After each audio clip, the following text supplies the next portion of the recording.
예수님 부활하신 부활절에 여러분 함께 나오셔서 감사하고 우리 주님을 찬양합니다. 또 가정에서 예배 드리는 우리 성도님들 주님의 이름으로 축복하고 기쁜 부활절 맞이하시길 바라겠습니다. 오늘 부활의 은혜를 전하라라는 제목으로 말씀을 나누겠습니다. 예수님께서 십자가에서 고난을 당하시기 전에 제자들에게 예수님의 고난에 대해서, 죽으심에 대해서, 그리고 부활에 대해서 미리 말씀을 하셨습니다.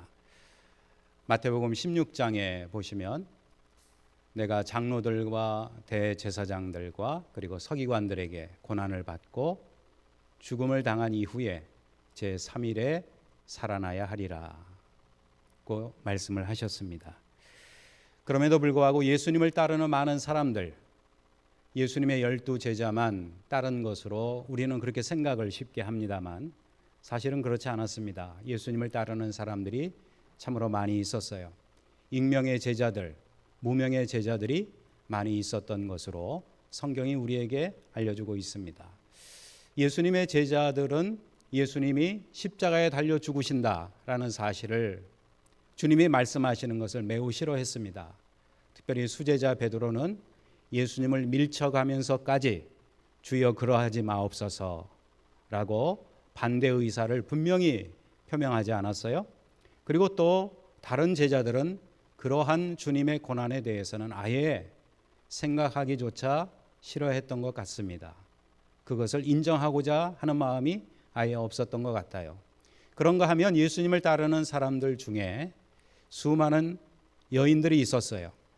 헌신하는 여인들, 무명의 여인들이 주님을 따르면서 주님을 위하여 헌신하고 봉사했다는 것을 복음서가 우리에게 알려주고 있습니다. 그렇게 믿음이 좋았던 여인들조차도 예수님이 죽으셨다가 다시 살아날 것이다 라고 하는 사실에 대해서 그들은 전혀 예상하지 못했던 것 같습니다. 오늘의 본문을 보시면 그래서 예수께서 십자가에 달려 죽으신 후에 한 여인이 주님의 시체에 향유를 붓기 위해서 무덤으로 갔다라고 말씀을 하고 있습니다. 이 이야기의 그 사실이 무엇을 우리에게 알려주고 있습니까? 살아있는 사람을 만나러 간 것이 아니고 이 여인은 죽어있는 예수님, 죽어서 누워있는 예수님의 시체를 보기 위해서 이 여인은 무덤에 갔던 것이에요. 오늘 본문에 바로 이 여인이 누군가 막달라 마리아다라고 그렇게 소개를 하고 있는데요. 이 막달라 마리아가 우리가 아는 바와 같이 예수님을 만납니다. 부활하신 예수님을 만나는 장면이 나오고 있어요. 그런데 이 막달라 마리아가 처음에는 예수님을 알아보지 못했습니다. 매우 사실적인 묘사라고 생각이 들어요. 왜 알아보지 못했을까요? 예수님께서 죽으시는 걸 분명히 눈앞에서 보았는데 그 예수님이 살아서 자기 앞에 나타나리라고 그 누가 상상을 하겠습니까?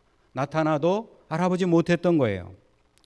결국 마리아는 부활하신 예수님을 알아보게 되었고 그리고 예수님을 부활하신 이후에 첫 번으로 만나는 그 엄청난 은혜를 누리게 되었습니다. 얼마나 큰 복인가 하는 것을 우리는 생각하게 됩니다. 오늘 우리들도 막달라 마리아처럼 부활하신 예수님을 알아보고 만나는 그런 은혜를 누리기를 바랍니다. 그러려면 우리가 어떻게 해야 될까요? 오늘의 본문을 생각해 볼 때 우리는 예수님을 사모해야 합니다. 오늘의 본문은 우리에게 계시하고 있어요. 예수님을 사랑하는 자가 되라. 누가 예수님을 만나고 누가 예수님의 은혜를 체험할 수 있을까요? 예수님을 사랑하고 예수님을 간절히 사모하는 사람이 예수님을 만나게 될 것입니다. 또한 예수님의 몸된 교회, 이 교회는 예수님의 몸이라고 말씀하지 않았어요? 예수님이 교회의 머리가 되시고 우리는 이 교회의 지체이며 몸을 이루고 있습니다. 몸된 교회를 사랑하고 섬기는 사람이 예수님의 은혜를 받고 예수님의 복을 누리는 사람이 될 것입니다. 사도행전 10장에 보면 고넬료라고 하는 인물이 나오고 있어요. 이분은 유대 사람이 아니고 이방인이었습니다. 이방인 백부장 고넬료, 우리는 너무나 잘 알고 있는 인물입니다. 그런데 이 사람이 놀라운 은혜를 받고 그와 온 집이 세례를 받고 구원을 받았더라. 이 사실을 증거하고 있어요. 그러니까 이 고넬료라고 하는 사람이 이방인인데 예수 믿고 구원받고 하나님의 백성이 되었다라고 하는 이야기는 기독교 역사에 있어서 매우 중요한 전환점을 우리에게 주는 사건이 되겠습니다. 무슨 말입니까? 이방인도, 유대인만이 아니라 이방인도 예수 믿고 구원을 얻는다. 그런 면에서 더 이상 이것은 유대인을 향한 유대인만의 종교가 아니라 전 세계의 모든 만민에게 구원을 주시는 하나님의 은혜의 복음, 이것을 고넬료 사건을 통해서 우리에게 알려주신 것입니다. 그런데 이 고넬료라고 하는 사람이 어떻게 해서 구원을 받았습니까? 이 사람은 매우 경건한 인물이었다라고 성경이 우리에게 묘사해 주고 있어요. 사도행전 10장 2절에 보니까 그가 경건하여 온 집안과 더불어 하나님을 경외하며 백성을 많이 구제하고 하나님께 항상 기도하더니 라고 그에 대해서 묘사하고 있습니다. 경건한 사람이요 하나님을 경외하는 사람이고 항상 기도하고 구제하는 사람이었다. 그런데 바로 이와 같은 사람에게 하나님의 사자가 나타났다는 거예요. 그리고 환상 가운데 그에게 말씀을 하셨습니다. 하나님을 경외하고 하나님을 향하여 기도하는 이 사람, 하나님을 사랑하는 사람에게 하나님의 사자가 나타나서 말씀하시는 은혜를 이 사람이 누리게 되었다는 것, 이것을 우리는 마음속에 유념해야 할 것입니다. 우리가 어떻게 해야 은혜를 누릴 수 있는가? 더 나아가서 하나님께서는 그에게 하나님의 사자를 보내십니다. 사도 베드로를 그에게 보내셔서 예수 그리스도의 복음의 은혜와 능력을 접하는 놀라운 은혜를 이 사람이 받게 되고 그의 집이 받게 되는 것이에요. 그런 면에서 복음을 듣는 것은 큰 은혜인 것을 믿으시기 바랍니다. 오늘 저와 여러분은 복음을 듣고 영접하고 주님의 자녀가 되었으니 큰 은혜를 받은 줄로 믿으시길 바랍니다. 오늘 본문 마리아는 은혜 받은 사람이라고 하는 것을 우리에게 알려주고 있습니다. 왜 이 여인이 은혜를 받은 사람이 되었습니까? 예수님을 만났습니다. 그것도 부활하신 예수님을 첫 번째로 만나는 첫 번 목격자가 되는 그러한 은혜를 이 여인이 누리게 되었어요. 어떻게 이 여인이 그러한 은혜를 누릴 수 있었을까요? 12사도도 있었고 예수님을 따르는 많은 사람들도 있었고 헌신하는 여인들도 여러 명이 있었는데 어찌하여 이 막달라 마리아가 이 놀라운 은혜를 누리게 되었단 말입니까? 오늘 본문 1절의 말씀해 보시면 우리에게 귀한 사실을 알려주고 있습니다. 안식 후 첫날 이른 아침 아직 어두울 때에 막달라 마리아가 무덤에 갔다라고 말씀을 하고 있습니다. 왜 이 여인이 이른 아침에 무덤에 갔을까요? 유대인들의 율법에 의하면 안식일에는 무덤에 갈 수가 없었어요. 부정을 타는 일이기 때문이었습니다. 그래서 안식일이 지난 다음 날, 안식 후 첫날, 오늘날 말로 하면 주일날입니다. 썬데이예요. 주일날, 일요일날 이 여인이 날이 밝자마자 무덤에 찾아가게 된 것이에요. 급히 서둘러서 예수님의 무덤에 찾아간 것입니다. 그런데 무덤에 와서 보니까 놀라운 광경이 펼쳐져 있는 거 아닙니까? 그 큰 돌문이 어디론가 사라져버리고 무덤은 빈 무덤으로 남아있는 것이에요.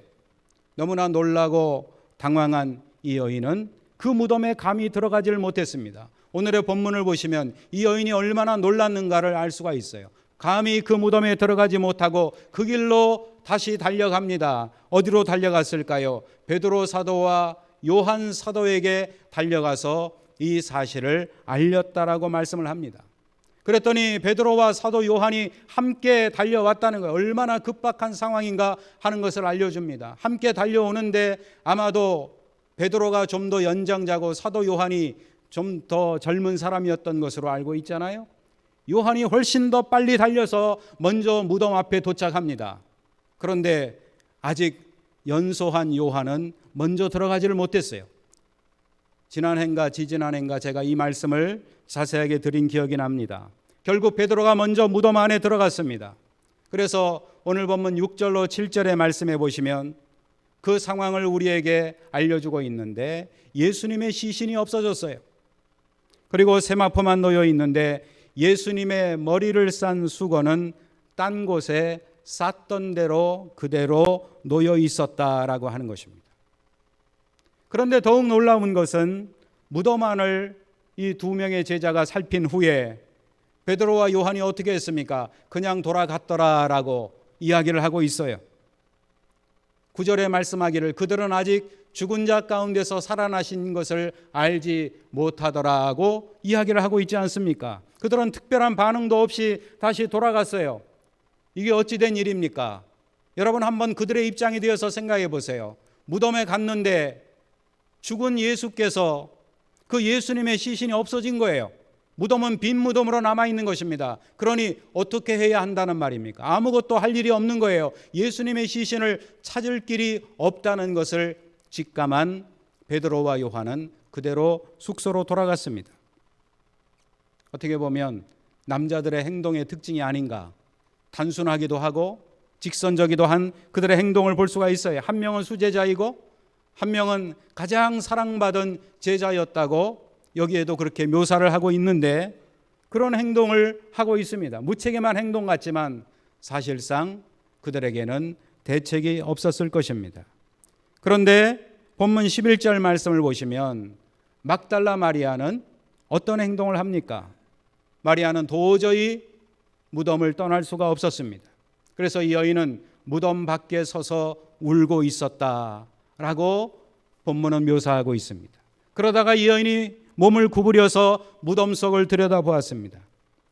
이 장면을 한번 상상해 보세요. 이 여인이 얼마나 애타게 주님을 찾고 있었고 이 여인이 얼마나 주님을 사랑하고 있었는가라고 하는 것을 깨닫게 하는 그러한 행동입니다. 사실 성경에서 이 막달라 마리아는 예수님의 사랑을 많이 받은 여인이었습니다. 그래서 많은 사랑을 받은 만큼 뜨겁게 주님을 사랑한 여인이었어요. 7 귀신에게 들렸다가 치유받은 은혜를 이 여인은 누리지 않았습니까? 그러니까 그 은혜를 기억하면서 예수님을 사랑했던 것입니다. 오늘 우리에게도 주님과의 은혜의 기억과 추억이 첩첩이 쌓여지기를 간절히 소원합니다. 예수님과의 만남의 추억, 나의 고난의 그 모든 삶의 흔적들 가운데 예수께서 오셔서 만나주시고 어루만져 주시고 세워주시고 이끌어주신 예수님과의 기억과 추억이 우리의 삶에 첩첩이 쌓이게 될 때 우리는 더욱더 주님을 사랑할 수 있지 않을까요? 그러한 추억과 그러한 아름다운 기억이 우리 가운데 있어지기를 간절히 소원합니다. 그리고 주님을 나의 구주로 영접하고 내 영혼이 구원받고 하늘나라 백성이 되었다는 이 사실을 우리가 날마다 되새기고 주님을 향한 사랑을 가슴에 새기게 될 때, 그럴 때 우리는 주님을 더욱 뜨겁게 사랑할 수 있게 될 것입니다. 오늘 본문의 마리아를 보세요. 마리아는 주님께서 십자가를 지실 때에도 그 현장을 떠나지 않았어요. 예수님의 제자들 대부분이 다 도망가지 않았습니까? 그런데 여인들은 그 십자가 밑에서 주님의 운명을 지켰습니다. 예수께서 십자가에서 운명하신 다음에도 그 곁을 떠나지 않았어요. 얼마나 사랑했는가를 알 수 있는 대목입니다. 그렇게 예수님을 사모하는 마음이 있었어요. 그 사랑하는 마음으로 인해서 부활하신 예수님을 제일 먼저 만나는 은혜를 이 여인이 누리게 되었다는 것입니다. 오늘 우리도 주님을 뜨겁게 사랑할 수 있기를 간절히 소원합니다. 우리들은 주님의 십자가로 영생을 얻었습니다. 그 사실을 믿으시기 바랍니다. 우리가 그 은혜를 정말로 감사한다면 우리는 어떤 시련이 있어도 막달라 마리아처럼 예수님 곁을 떠나지 않을 수가 있을 것입니다. 또한 우리가 정말로 주님을 사랑한다면 주님께서 기뻐하시는 일이라면 끝까지 할 것으로 분명히 믿습니다. 오늘 본문을 보니까 우리 주님은 우리에게 나타나시는 은혜의 주님이심을 깨닫게 됩니다. 여러분, 하나님의 은혜는 우리에게 나타나십니다. 믿으십니까? 내가 잘나서, 내가 똑똑해서, 내가 좀 더 다른 사람보다 지식이 있어서 예수를 믿게 된 것이 아니에요. 오늘 우리가 예수 믿게 된 것은 하나님의 은혜입니다. 우리에게 나타나신 하나님의 은혜, 기독교는 하나님의 은혜가 나타나는 종교인 것이에요. 아브라함에게 나타나시고 이삭에게 나타나시고 야곱에게 나타나시고 믿음의 선진들에게 나타나신 하나님께서 그들을 택하시고 하나님의 백성으로 세우셨던 것입니다. 이처럼 오늘날에도 우리 하나님은 우리에게 나타나십니다. 하나님이 세상을 이처럼 사랑하사 독생자를 주셨으니, 하나님의 아들을 이 세상에 보내신 하나님, 육신을 입으시고 우리 하나님께서 이 세상에 나타나셨어요. 이것을 우리는 성육신하신 하나님이라고 말하고 있지 않습니까? 얼마나 크신 은혜입니까? 주께서 우리 가운데 나타나시지 않는다면 우리는 하나님을 볼 수가 없는 것입니다. 오늘 본문에 예수님을 찾지 못해서 울고 있는 마리아를 한번 생각해 보세요. 얼마나 큰 슬픔 가운데 이 여인이 빠져 있는가를 알 수가 있습니다. 사랑하는 예수님의 시신이라도 찾기 위해서 이 여인은 울고 있는 것이에요. 그 상황을 본문은 묘사하고 있습니다. 그런데 마리아가 울면서 무덤 안을 들여다보니까 놀라운 장면이 있었습니다. 본문 12절 말씀을 보세요. 무덤 안에 흰옷 입은 두 천사가 있었다는 것입니다. 그런데 그 두 천사가 예수님 시체가 누워있던 머리편과 발편에 이 두 천사가 앉아 있었다는 거예요. 그런데 그 천사가 13절에 보니까 마리아에게 질문합니다. 왜 우느냐? 이 본문의 문맥을 가만히 살펴보니까 아마도 마리아는 그 두 사람이 천사인 것을 인식하지 못했던 것 같습니다. 그 질문에 마리아는 대답합니다. 사람들이 주님의 시체를 어디에 두었는지 제가 알지 못해서 울고 있습니다. 라고 대답하는 것 아닙니까? 성경에서 예수님을 가장 사랑한 사람들, 공교롭게도 3명이 다 마리아예요. 한 명은 예수님의 어머니 마리아, 그리고 또 한 사람은 베다니의 마리아, 그리고 또 한 사람이 바로 이 막달라 마리아입니다. 그 중에서도 막달라 마리아는 주님이 가시는 곳마다 함께 따라다니면서 조용히 헌신을 했어요. 예수님의 십자가의 죽음이 있었습니다마는 그 죽음조차도 이 여인의 헌신을 막지 못했다는 것입니다. 이것을 우리는 묵상해야 할 것이에요. 마태복음 27장 55절로 56절의 말씀에 보면 막달라 마리아는 몇 명의 다른 여인들과 함께 예수님을 섬기기 위해서 갈릴리에서부터 예루살렘까지 그 먼 길을 예수님을 따라가면서 오직 섬기기 위해서 예수님을 따라갔다는 거예요. 이 여인은 주님으로부터 무엇인가를 받겠다 그런 생각을 한 흔적이 없습니다. 오직 주님을 위해서 드리고 바치고 헌신하는 그러한 생각만 했던 것입니다. 오늘 본문 15절의 말씀을 보세요. 드디어 예수님께서 등장하십니다. 부활하신 예수님이 마리아에게 나타나신 거예요. 예수님의 나타나심의 은혜가 마리아에게 임한 것입니다. 15절의 말씀해 보세요. 여자여 어찌하여 울며 누구를 찾느냐? 예수님이 마리아에게 말씀하신 거죠. 그런데 마리아는 예수님이 그 앞에 나타나셨는데도 예수님을 알아보지 못했습니다. 오늘 본문의 이야기가 얼마나 사실적인 묘사인가를 우리에게 알려주는 대목이라고 생각을 합니다. 이 여인은 그 사람이 예수님이 아니고 동산지기인 줄 알았다는 거예요. 그래서 15절 하반부를 보세요. 당신이 옮겨갔거든 어디 두었는지 내게 이르소서. 그리하면 내가 가져가리이다. 간절한 마음으로 예수님인 줄 모르고 예수님께 동산지기인 줄 알고 간청하고 있는 것입니다. 오늘날 우리가 하나님을 믿고 이렇게 예배를 드리고 있잖아요. 하나님께서 우리에게 말씀하시는 방법이 뭘까요? 여러분들은 어떻게 하나님의 음성을 들으십니까?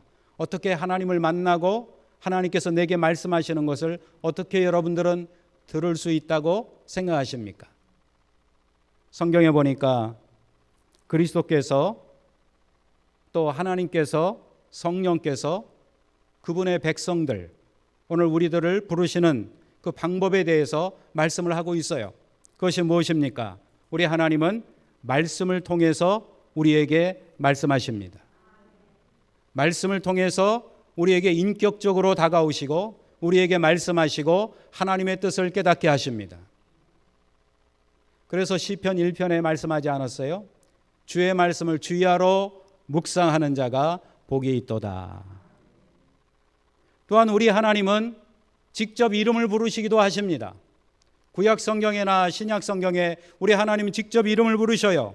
구약 성경 출애굽기 3장 4절에 보니까 하나님께서 불타는 떨기나무 가운데서 나타나셔서 모세를 부르시는 거예요. 그런데 어떻게 부르셨습니까? 모세야 모세야 라고 모세를 부르셨습니다.